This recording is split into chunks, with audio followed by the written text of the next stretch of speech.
Баршаңызға қайырлы күн достар. Бүгін сіздерге ашытқысыз дайындалатын или бірден пісіре беретін, өте дәмді шығатын бауырсақтың рецебімен бөлісетін боламын. Өте жылдам дайындалады, әрі оңай және жұп-жұмсақ дәмді болады. Видеоның соңына дейін көріңіздер. Ыдысымызға жылы айран және жылы сары суды құямыз. Сары су міндетті емес, мен үйде сары су болғаннан кейін қосып жердім.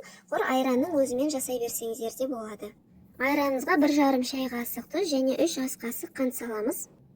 Және 3 ас қасық сұйық май және 2 ас қасық майонез қосамыз. Майонез міндетті емес, қоспай қойсаңыздар да болады, немесе орнына қаймақ қойсаңыздар да болады. Енді онымен разрыхлителді екеуін бірге араластырып, електен өткізіп саламыз. Оның барлығын бірден салмаймыз, 2-3 бөліп салып, жұмсақ қамыр елейміз. Оның барлығын бірден салып жіберетін болсақ, егер он көп болып кетсе, қамырымыз қатты болып қалуы мүмкін. Соңында кішкене қолымызға май алып, қамыр жабыспас үшін осылай жақсылап қайтарып жібереміз. Қамырдың бетін жауып 15-20 минутқа қалдырамыз.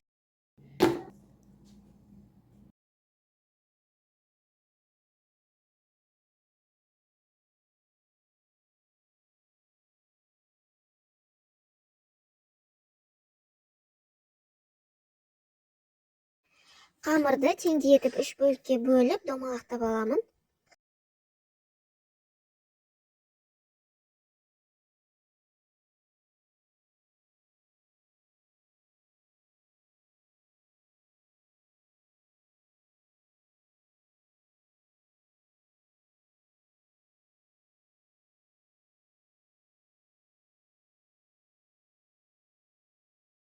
Қамырды орташа қалыңдықта жайып аламыз, қатты жұқа да, қалың да қылып жібермеңіздер.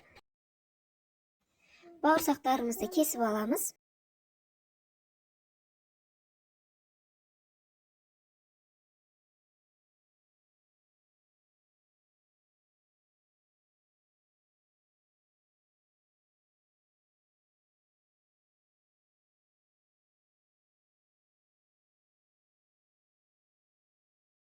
Бауырсақтардың бетін жауып 15 минутқа қалдырамыз. Қызып тұрған майға екі жағын пісіріп аламыз.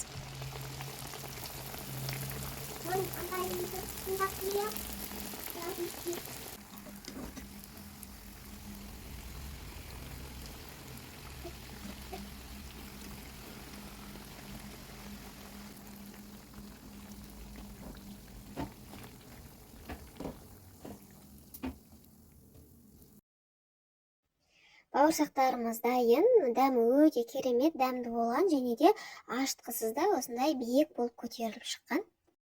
Жасалуы да өте жылдам, әсіресе қонақ келіп қалған кезде немесе бауырсақ жегіңіз келген кезде аяқ астынан осылай ашытқысыз илеп бірден пісіріп алғанға өте жақсы.